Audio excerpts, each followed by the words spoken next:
Tignan nyo ito guys. Magkaiba-iba kami ng brand ng mga motor. Sa harap naka Harley, BMW, GS.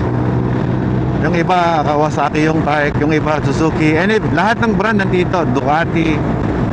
Lahat nakikita ko naman yung mga brands.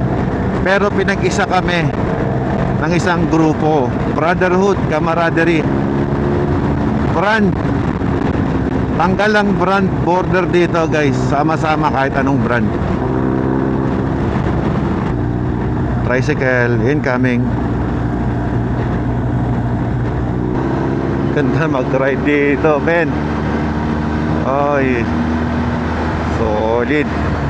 Ganda ng kalsada. Wala masyadong dumaraan pero sementado.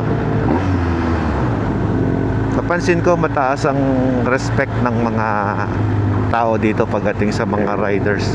Siguro dahil hindi lang naman minsan ang pamimigay nila dito. Palagay ko palagi nilang ginagawa ang pag-share ng blessing. Kaya mahal sila ng mga tao. Mapapansin mo dyan pa lang sa mga taong naglalakad. O yan o. Ang ngiti eh. Diba? Yun o.